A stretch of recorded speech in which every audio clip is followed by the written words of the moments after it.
We've got a really great group here today. It looks like over 70 people have joined us, which is awesome. And we're excited. So I'm Lucy Krazier. I lead the Best Buy parenting group. We're called the Parenting Growth Focused Inclusion Network. And we are focused on networking for our parents at Best Buy to support each other, as well as education. So bringing in guest speakers like Kathy, and also our environment. So supporting parents with caregiver leave, new lactation suite back when we were on campus, leave of absence and returning from leave and things like that. So really proud to be part of this group and support Best Buy employees. And also we have a bunch of people from outside of the Best Buy organization today, which is awesome. And we're always looking to support parents across the Twin Cities, and hopefully we'll have an opportunity to collaborate more. But today we have Kathy Matthews, a parent educator, and the topic is parenting during COVID. And so I'm really excited to have such relevant content, and hopefully a really good discussion, so we can support each other and leverage Kathy's expertise. So thank you, Kathy, and I'll kick it over to you. Thank you. I am so excited to be here. And by the number of people that signed up for this conversation today, I know it is heavy on many people's hearts and minds, and where you're spending your energy and things like that. So I am honored to facilitate this conversation. I will be the first to admit I don't have all the answers here for you. So I'm going to share some ideas and some tips for you, and then really excited for you to share different things that are working for you. While you are not speaking, it's great if you keep your device on mute, but there's going to be opportunities, and feel free anytime to unmute yourself and ask a question and comment.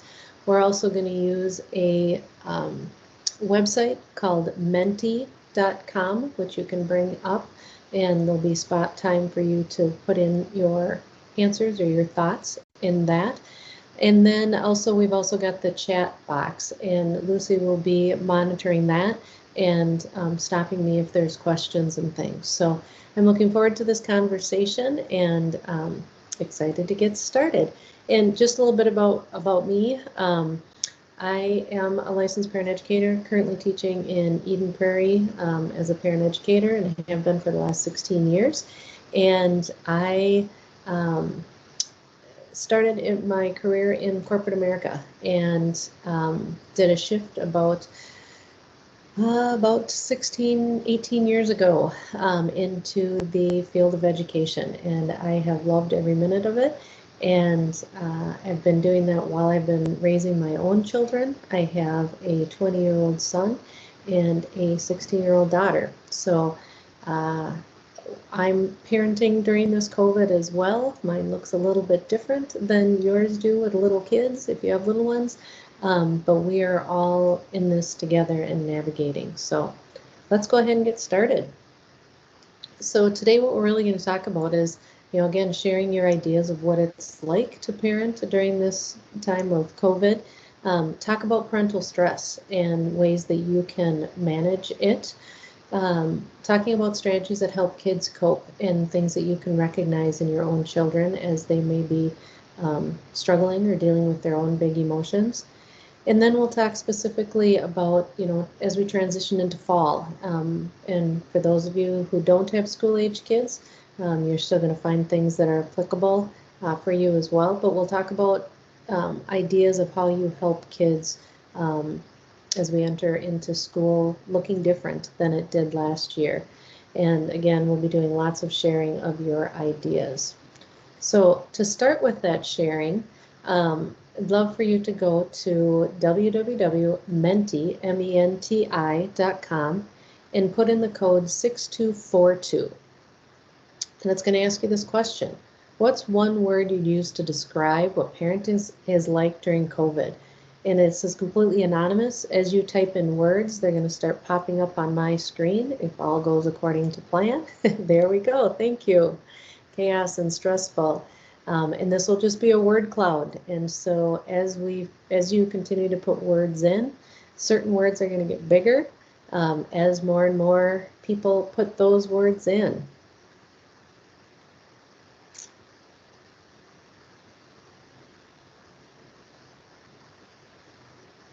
Isolating, challenging, interesting, fun, unpredictable, never ending, unsure, frustrating, unpredictable, hard, cautious, peaceful, heavy, distracting, repetitive, lots of conflict, crazy, unknown,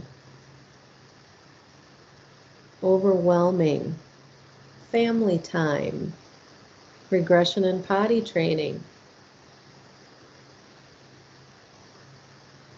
It's hard to read when they keep moving so quickly. Isolating, unfair, short-tempered, slowing down, complicated, trying and thankful. Yeah. Wow. Lots of feelings, lots of emotions here. I don't know if you've noticed, but the two words that came up at the beginning haven't changed. Stressful, exhausting, and challenging, and overwhelming are common ones that you're all feeling. And I don't know if it's comforting or not, to know that so many other people are feeling the same way. And so this stress that we're feeling, all right, thank you so much for putting in all of these words. There's some, positive ones that people have found some fun in it. They found some slowing down, doing some mental gymnastics, lots of screen time, lots of family time. So we've got those positive pieces that people have been able to find with slowing down and having more time together. But again, overwhelmingly feeling stressful and challenging. So thank you for that. So let's talk about this parent stress. I'm going to toss out some ideas, and I'm going to ask you to share which ones you resonate with you. But a lot of this stress that you might be feeling, can come from this whole feeling out of control, not knowing what the future holds, not having a lot of options, and having options of what we could do before taken away. We want to protect our kids, right? We don't want our kids to get this. And so we're keeping them isolated or away from other people. We're keeping our family away from other people. We also, as the parent, might be feeling like it's our responsibility to make things okay. Like, I don't want my child to feel scared. I don't want my child to have to worry about going to play with a friend. I don't want them to have these maybe icky feelings, right?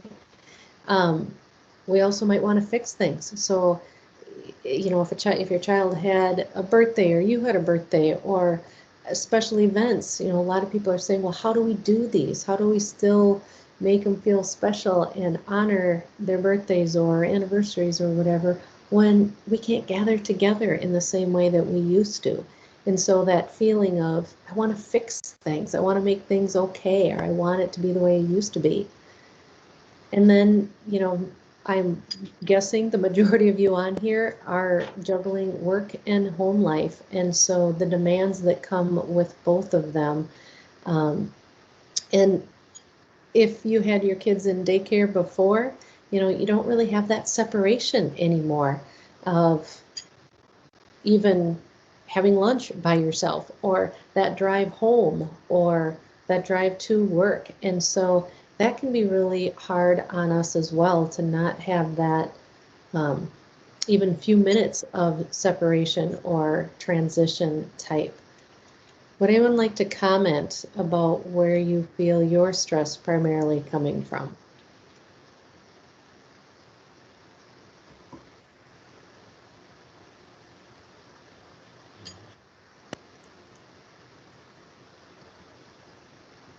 I can say Yes. guilty if my kid's sitting in front of the TV while I'm working, or if all the other is working. I feel guilty that I'm not that parent taking the brunt because my job is more demanding. So I just feel guilty most days because I'm not stepping up to the plate as a mom like I wish I could. Right. So how you used to go to work and be a good employee and do a good job there, right? And then when you're home, you're with your kids and you do a good job there. Now it's like it's all intermixed and the demands are so high in both areas that it can create guilt, right? I'm not doing as good a job here and I'm not doing as good a job here as what I'd like to do. Would anyone else like to comment? Thanks for sharing. The one that jumped out to me was the feel a responsibility to make things okay. Mm-hmm. Yeah. It's kind of what we do as a mom or a dad, right? We fix things. We make things better. I would say juggling all the different calendars, where before, you could juggle your work calendar just fine because you didn't have the other calendars at the same time on your plate. And that's just the hard. Right. They didn't overlap before as much, right? Yeah. Kathy, the one you mentioned about not having the transition time between work and being a parent, I never thought I'd miss my commute. But now, you open the door from your home office and in 15 seconds, you're a mom and you just have to mentally switch between those roles so quickly, so often throughout the day, it gets hard. Right. Yeah. And then if you don't have a home office, right, where you can shut the door, maybe you're working in the kitchen or at the dining room table or wherever, and you don't even have those physical walls as a separation. Great. Well, thank you for sharing. What I want to talk about is this self-awareness and noticing where our triggers are, noticing what comes up for us. And so noticing, am I having physical symptoms or emotional symptoms? Do I have stomach aches? Do I have headaches? Do I feel nausea? Am I having trouble sleeping? Am I really short-tempered? And the behavior challenges is more around our kids, but I guess we could say, you know what, maybe I'm having some behavior challenges too, right? Because I'm not responding in the best way that I can. But that self-awareness is really important for us to start to recognize what the stress is doing to us.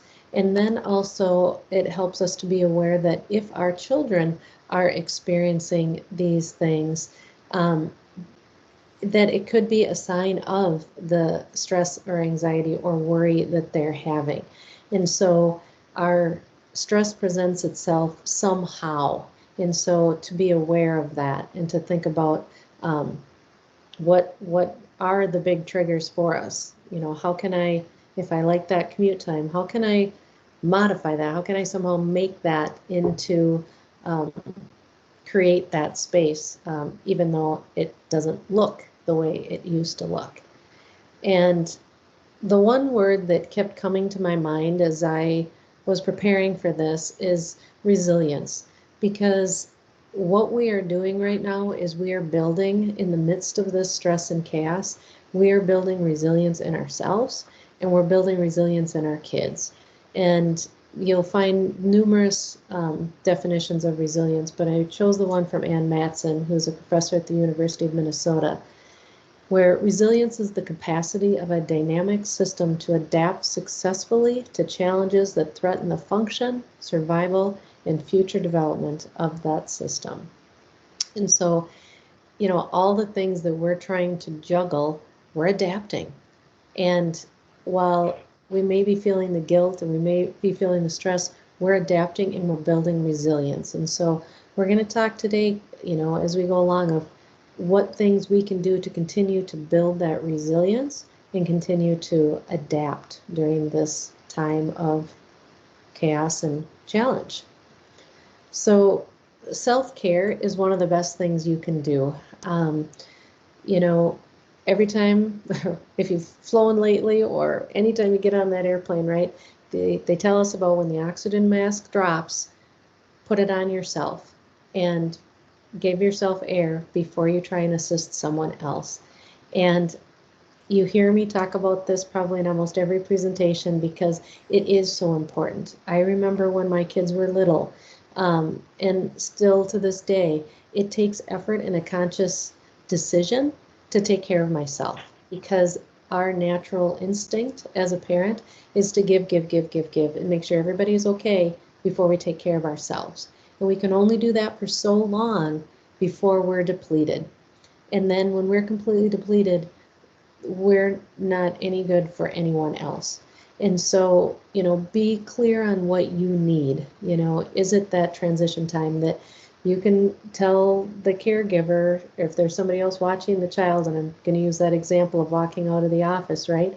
To say, you know what, I'm going to go change clothes, and I'm going to take drink some water maybe, take some deep breaths, I'm going to change clothes, and then I'm going to come back down or come back to be with you. Okay, that can be one way of doing a transition. Or I'm going to take a quick walk around the block, I'll be back in 15, and that can be a transition. So while it feels selfish and it feels like there is not enough time ever, we have to make that time. We have to make a priority. Looking at the food that we eat, that can make a huge impact on our emotional stability, and the getting exercise, getting the sleep that we need, even managing what you listen to and what you watch. If you are feeling overwhelmed because you're watching the daily news or tracking all the COVID numbers and you're seeing what's happening and it creates stress in you right now, take a break. We can't change that. We can't stop it.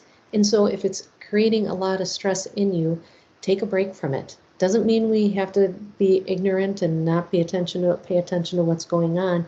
But if it's impacting you significantly, then take a break. Start listening to positive music. Put on shows that make you laugh. Those kinds of things. And this is where I come in to take control over the things that you can have control over. And that self-care is one of them.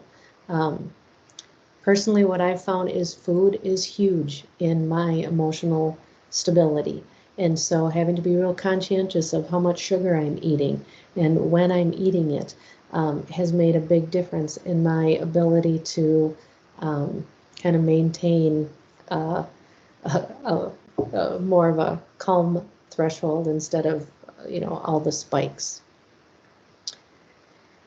So again, as we take care of ourselves, we're more apt to create a calm environment for our kids and for ourselves.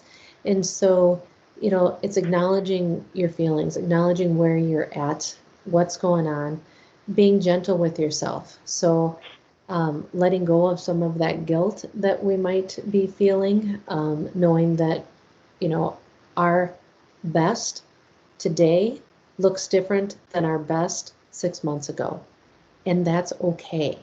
Give yourself that grace to say, today, this is what I can handle. This is what we're managing. Taking the opportunity to manage your own emotions, focusing on the present. We can, as we've all been anticipating what the fall is going to look like, it can create a lot of stress in ourselves. So, focus on today, focus on what's happening in the moment, and try not to expend a ton of energy on the what ifs, okay? Because what I keep seeing is the what ifs keep changing, right? It's this need to adapt and be flexible. And sometimes you might have to tell your kids, you know what? I'm really frustrated and I need to take a break. I need to take a personal time out. I need to go sit in the calm down chair or go take a shower or whatever it might be, okay? Yoga and essential oils can also be options to help the body just create some calmness, okay? So those are some of my ideas for you to create more calmness. So I'd love for you to share. What have you found that you've been able to do to create some self-care and to create some calm in your lives?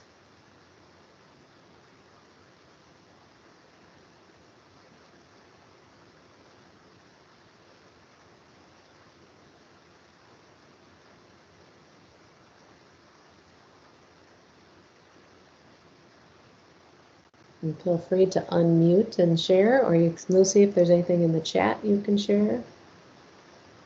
I think for me, it's been holding that exercise time sacred, even though it's at night in between bedtimes, and I feel guilt about taking some of the little time that I don't have to work away. It really helps me. I just have to recognize it helps me overall. So right, it's worth it. Good for you. I'll share a couple comments from the chat. So let's see. Tim says kayaking. I love that, being out on the water. That's and physical and out in nature. I've been doing a lot of paddleboarding this summer as well. Yeah. Scheduling time to exercise, to go for a walk, working out daily, setting an alarm for myself to make sure I don't work into the evening. Kim says journaling. Wonderful. And I said yesterday read for 15 minutes before sitting at my desk, carving out some time for me. Wonderful. Great ideas. Thank you for sharing. All right. So when it comes to building resilience in our kids, one of the key factors is relationships and that connection that we make with them. And kids need to feel seen and heard. And this is probably one of the challenges you have at being home, right? Is that your kids want to be seen and heard and they want your attention all the time and you're trying to work. And one thing to kind of keep in mind is that being present physically is not the same as being present and connecting. And so that's what your kids are really asking for. And I think that you can create that time by saying, you know what, I'm going to play with you for 10 minutes. I'm going to read books with you. I'm going to play with you. You pick what you want to do. And we're going to focus on doing that. And I'm going to give you my undivided attention. Kathy, can you just unmute yourself again? Okay. And then, so if you give your kids that focused, undivided attention, in truly 20 minutes can really fill up their cup. So then you can say, you know what, we're going to play together. And then after this, I have to go answer some emails or be on a call. And while I'm doing that, you can continue to play with this or you can play with that. But it really helps kids to know when they're going to connect with you again. So if you are going into that home office or creating some sort of separation, to let them know, you know what, I'm going to go work for a little while, you're going to play, and I'm just going to use this example. While I go work, you're going to play with daddy or nanny, and then I'm going to come and connect with you at lunchtime. Okay, then that gives them a peace of mind knowing, okay, I can do this other stuff and I can play because I know when I'm going to see you again. And so that helps with if you want to call it anxiety or worry of, I don't know when I'm going to see you next or if you're going to check out, so I'm going to keep bugging you because I want to be in your presence. Okay. Another thing you can do, I just wrote a blog on this, is, create traditions around tradition touch points each week. So what can they look forward to? So are we going to have Taco Tuesday? Are we going to have Pizza Friday? Are we going to go for ice cream on Saturday? Are we going to go play on the water on Sunday? Whatever it might be, but giving kids something that they can look for, even ahead of time. But if you can even make it a part of a tradition, so that every Friday we do XYZ or every Saturday we do XYZ. I know some dads do dads and donuts Saturday morning. That's a cool tradition, because I have to tell you, what's going to happen? You do dads and donuts on Saturdays when they are 5 and 6 and younger. Guess what? when they get to be 15, 16, 18, Saturday morning is time to go to Donuts with Dad. And they just know, and it's a part of their routine. And so having those things that you do each week can really start a healthy connection that will last well into their older years. Okay? So let's talk about kids and their emotions. And we know they have big emotions. And when they don't feel seen and heard, their emotions tend to get bigger and they demand more of us. And so really important to, again, fill ourselves up so that we can be calm emotion coaches with our kids, which means we are present with them to listen to what they're feeling. We can validate it wherever they are at and be okay with it, and not, it's hard if our, we create this space maybe for our kids to share what they're feeling, but it's hard if they say, I'm really mad you have to work, right? And then you just feel like the guilt is piling on you. But be okay with that and just say, I know it's really hard. It's really hard when I have to juggle work and being at home. It's really hard for mommy too. So instead of telling them you shouldn't feel that way or I'm feeling guilty or all that, you can just validate it. And when you validate it, you honor it, and then it can dissipate. Okay? If you're having kids that are having angry outbursts, it's always important to remember that anger is really a secondary emotion. So wondering what's below that emotion, that anger that they're sharing with you. Is it because they're worried? Is it because they're scared? Is it because they're frustrated, lonely, jealous, whatever the case might be, but there's always something below that angry outburst. And so really important thing to keep in mind. And, your kids are probably, if they are, even 3 years old on up, have questions, and they ask the darndest questions that we may not have any answers to, but do your best to answer them as simply and as age appropriately as possible, and let them know that you get where they're at, and that it's a really good question, and that you wonder about it too, and that's okay. When it comes to their emotions, name it to tame it. So going back to earlier when we talked about that self-awareness. So if we have a child saying, my tummy is hurting, you might want to just acknowledge, could it be because you're worried about going to school? And when a child gets to that point where they can name it, then they can tame it. So they can say, my stomach is hurting. It's because I'm worried about going to school. Okay? Another thing to consider is if you've got an anxious child, when they share their anxious feelings with you, our inclination might be to not make them do that thing that they're worried about.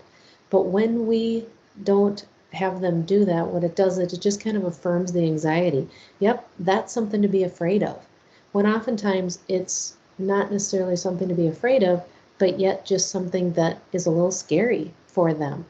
I had a friend share that their child wanted to go wakeboarding, and they really wanted to do it. They really wanted to do it, but they were so scared. They were so scared they didn't want to do it.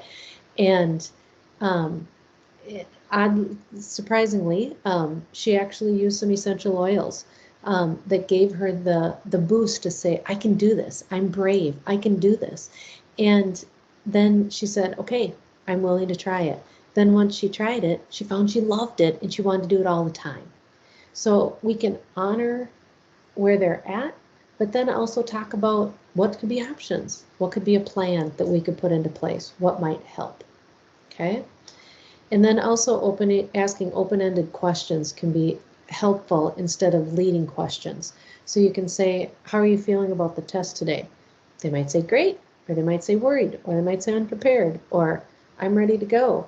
Rather than saying, are you worried about the test today? Because when we're implanting our worry on them instead of honoring where they're at, right? So my daughter just had her wisdom teeth out this morning. So I asked her on her way, how are you feeling about this? The doctor asked her, how are you feeling about this? She's like, I'm good. He's like, I can tell you're calm. I can tell you're okay with this.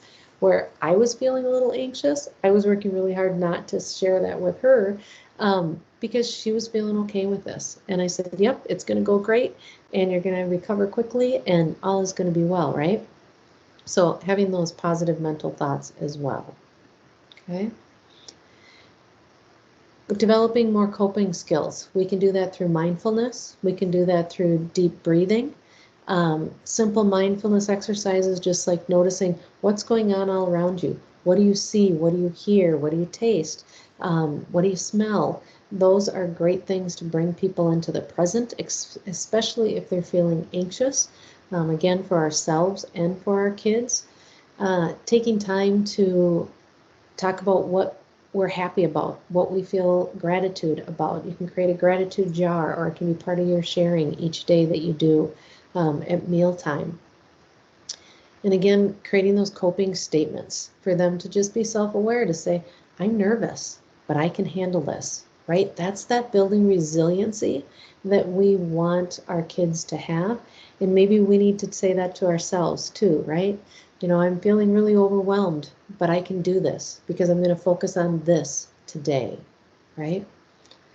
And there's something called coping ahead. So, you know, if you are in a school district where your kids are going off to school, you know, you might find that there's things that they're worried about. And so you can talk about those things. So what do you think you'll do at school if you feel uncomfortable? What can you do? So my daughter was very sensitive and teared up very easily at school. And so we kind of created a plan. What would she do when she was feeling that anxiousness or felt teary? And what she found was she would ask the teacher if she could go to the bathroom. You know, and teachers are going to say yes. So she'd go to the bathroom, and then in the bathroom she could gather herself together, and she could take some deep breaths, and she could calm herself down, talk about what was going on in her head, and then be ready to go back into the classroom. So part of our job as a parent, again, right, is to give our kids those coping skills so they have the tools that they can use when they aren't with us. Okay. So I'd love for you to share again what ways or what things have you done to create that connection time with your kids, helping them manage their emotions, and also in the area of mindfulness. So go ahead and share.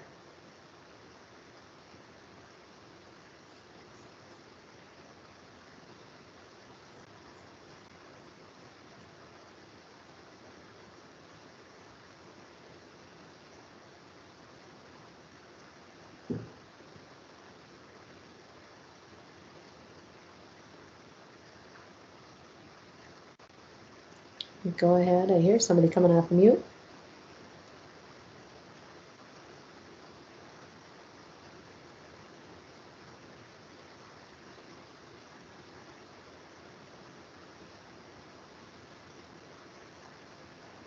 Anything in the comments you'd like to share, Lucy? I play Minecraft with my daughter. Minecraft with them, great. Yeah, and we'll play Nintendo Switch Super Mario Party. Yeah. They like video games, so we video game together. Very fun. Something to share with them. Because kids love those video games. That's awesome. Anyone else like to share? There's another example in the chat from Carly. Every night we go around and share what we thought everyone did well, and it really helps to boost morale. Nice. And then Jen mentioned they do chapel time as a family, where they read a story and check in on how everyone's feeling and share a prayer. Nice. Brittany says they share examples of using the golden rule with others. Love it.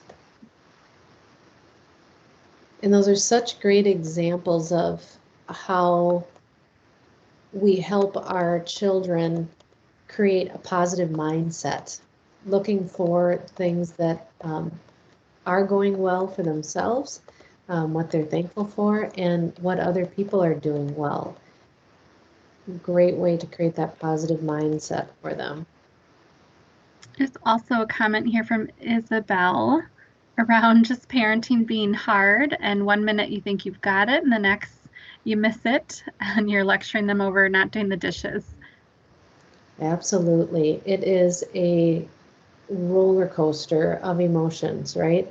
Just as our kids have the big emotions, we have those same things going back and forth from I'm calm and got it this minute, and the next minute I don't have it. And that's okay. And that's where you have to give yourself grace. And you can go back to your kids and say, you know what? I had my mind on work and I was frustrated you weren't doing the dishes. I apologize for my response, and then you move forward. It's okay. All right.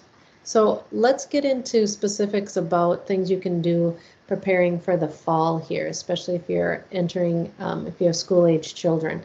And so some of the things, again, get organized, whether you're going to have to be at school, going to school, or whether you're doing it at home.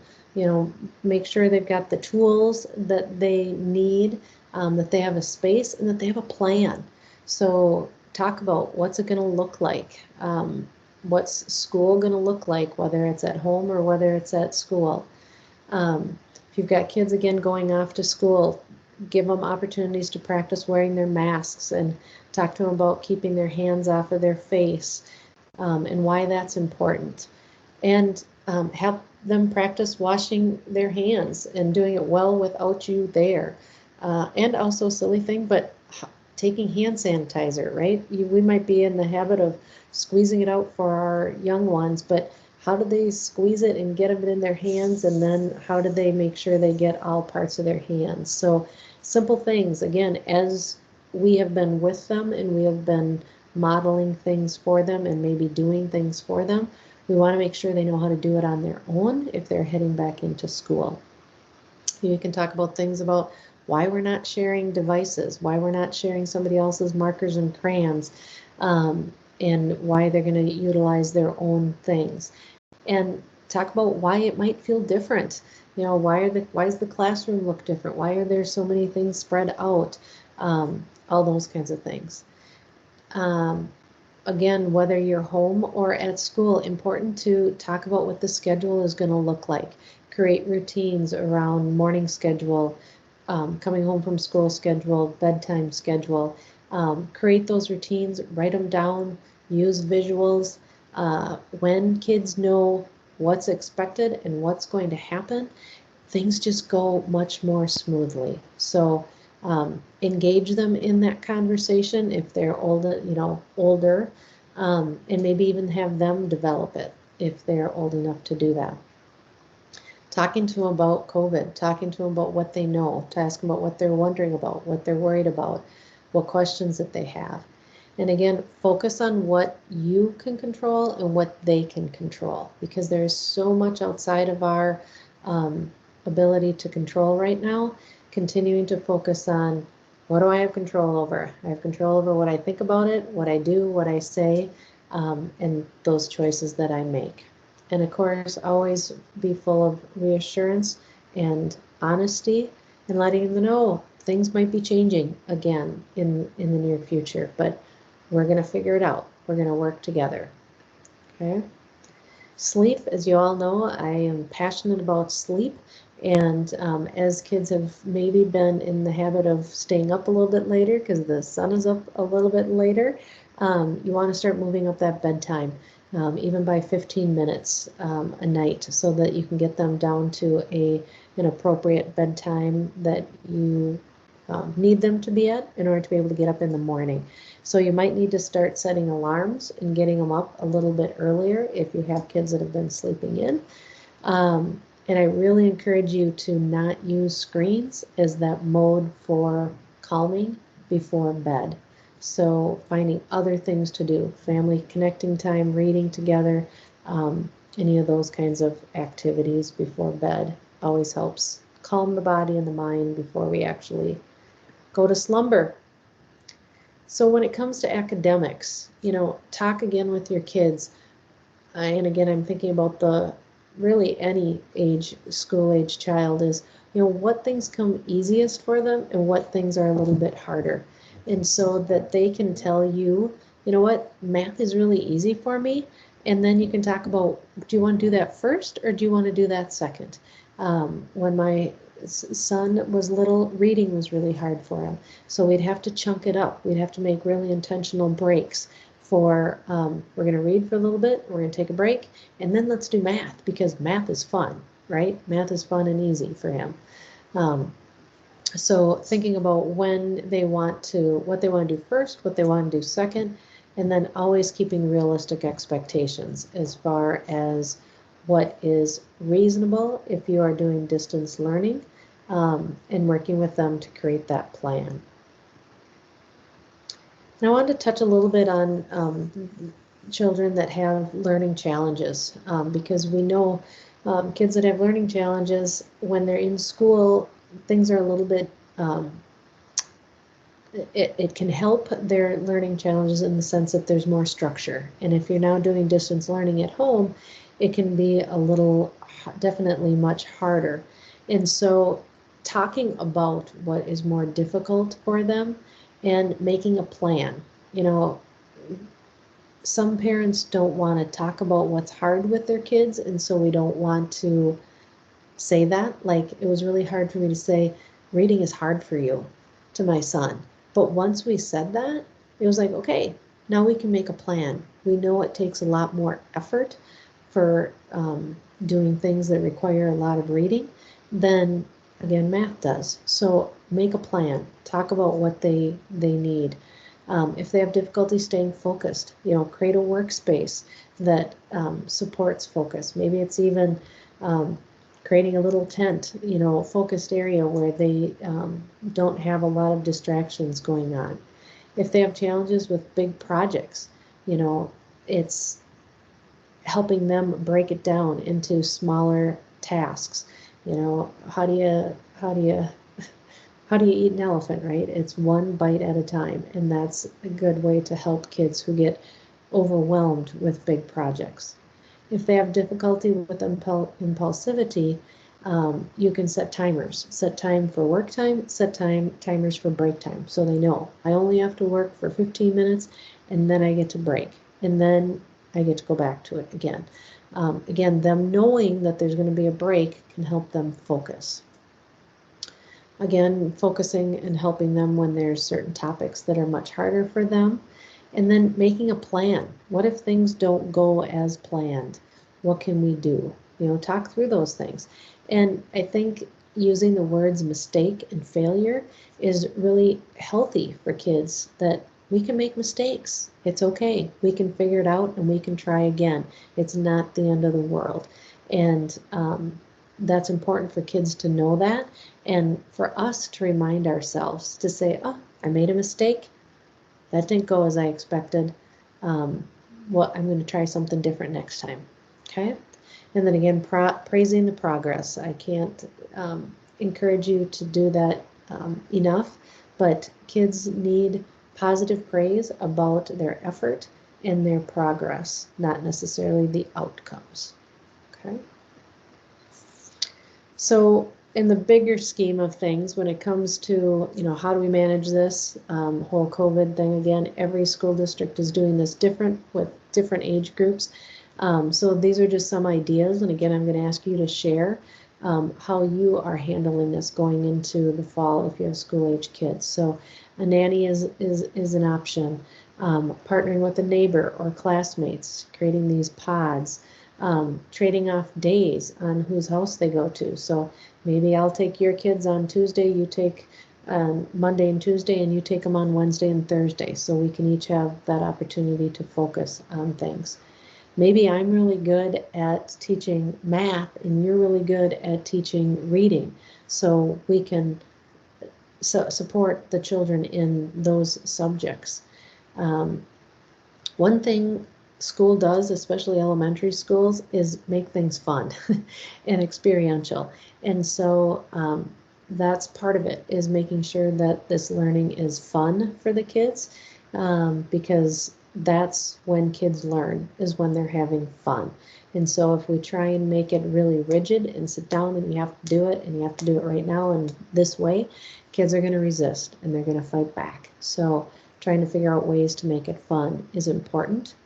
And of course, making time for that connection and unstructured play is important. And managing screen time as much as you can. I know lots is coming in through school and things like that, but making sure that there's time where they're on no devices and get outside, play, all those kinds of things. Okay. So let's go ahead and have you share what are things that you have done or figured out going into the fall, how you're going to handle this.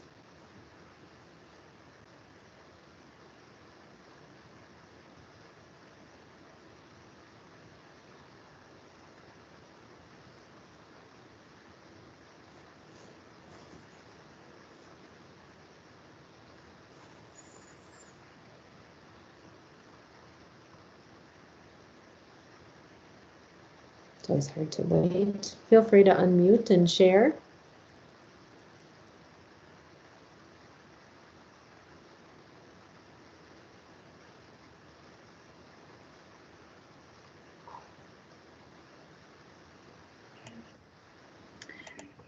There's a couple examples coming in the chat. So Tracy mentioned blocking her work calendar in advance for the flexibility she's going to need. Lene said taking it 4 weeks at a time. So take it in 4-week segments to account for changes. Great. Jennifer said blocking her calendar in the middle of the day and making work, and then work early to make up the time. Great. Yeah, so creating that flexible schedule and again, managing, figuring out what works for your family and then creating that structure and that flexibility to take care of that. A couple other examples. Brittany is tapping into 2 retired teachers next door. Brittany, what neighborhood do you live in? Terry is hiring her teens to tutor the little one in math. Andrea says getting the kids to sleep early a little bit each night. Awesome. No, yeah. Brittany, for real, what neighborhood do you live in? Just kidding. I don't have school-age kids, but I think that's, you hit the jackpot there. No kidding. Great ideas. Wonderful. Thank you for sharing. So there's another question here too. Suggestions for someone who is distance learning with a 2nd grader who's really missing his friends. Yeah. So if anyone else wants to chime in on how they're handling that, well, we'll toss that question out there. You can also go again to menti.com and use the code 3228617 to answer this question. What did you find helpful today? What can you take home? What can you implement? What stood out for you? So feel free to pop your answers in there. And then I'll just respond to that question, you know, a 2nd grader who's missing their friends.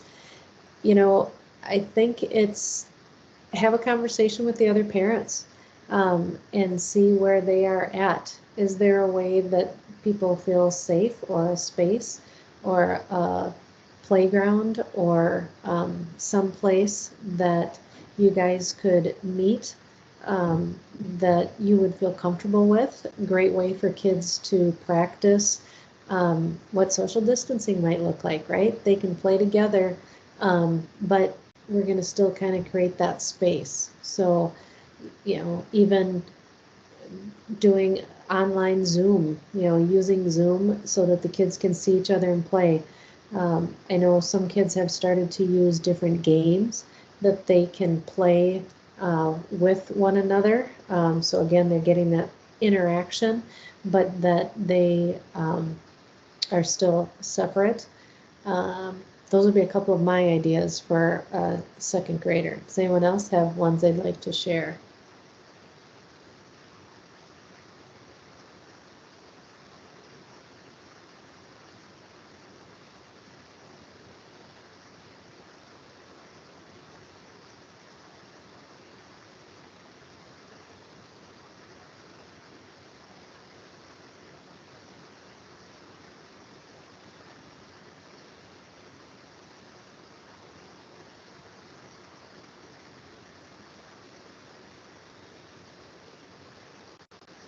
Yeah, we'll be sharing. I'll share Lucy is recording this, so we'll go ahead and share that out following this. Whoops. So very validating. See, I'm not the only parent. Starting family traditions. Again, if you want to read the article on my blog that talks about those tradition touch points, that's out on my blog on my website. Great. Thank you for sharing. What I want to come back to again is that you are building resilience through all the things that we have talked about today, through your own self-care, through your own self-awareness, creating those beautiful, strong connections with your kids, even though sometimes they're great and sometimes they're not. I'm guessing the majority of the time they are lovely and your children feel loved and belonged and seen and heard and all those good things. So, you know, the coping strategies that you use and that you are teaching your kids, they are taking their lead from you. You know, how are we dealing with this crazy time that we're in? And then the structure that you put into place allows kids to just take a deep breath and calm and know what's happening. That lack of control that we're all feeling creates a lot of anxiety for people. So all these things that you are doing are building resilience and helping you and will help you come out stronger for sure as we get to the other side of this and move through it. So one thing I'd like to share with you is that, you know, if you're feeling like life is kind of chaotic, now is really a good time to do a reboot.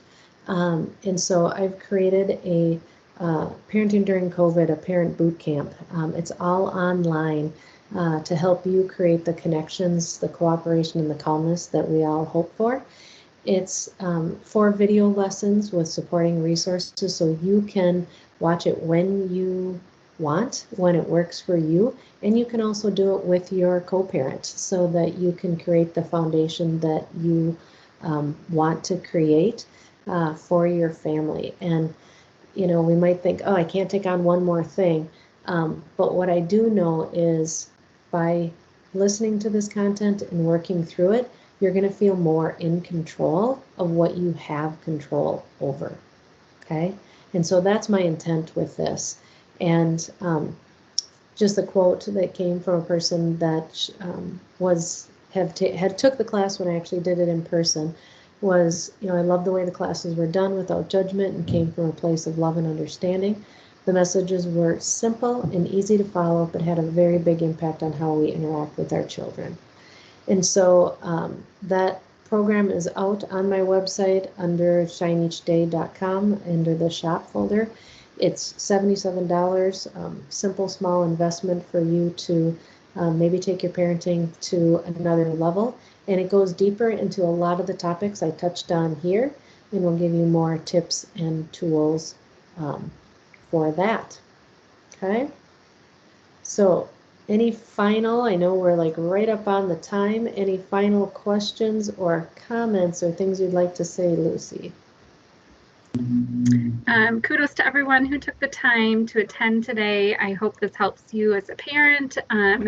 And I know when you're happier at home, you can be happier and more engaged at work too. So, and I think a lot of these principles for the growth mindset and things like that apply to us as leaders and how we manage working with our teams. So hopefully I see a lot of thank you, and the session was super helpful, comments in the chat. So I think a lot of people were able to take some helpful tips away today. So thank you, Kathy.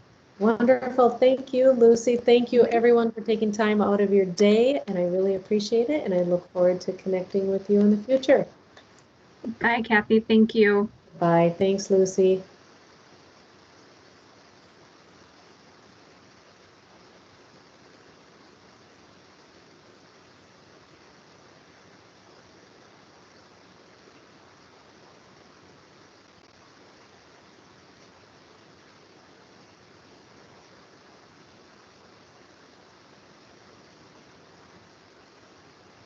Lucy, you can stop recording, I think.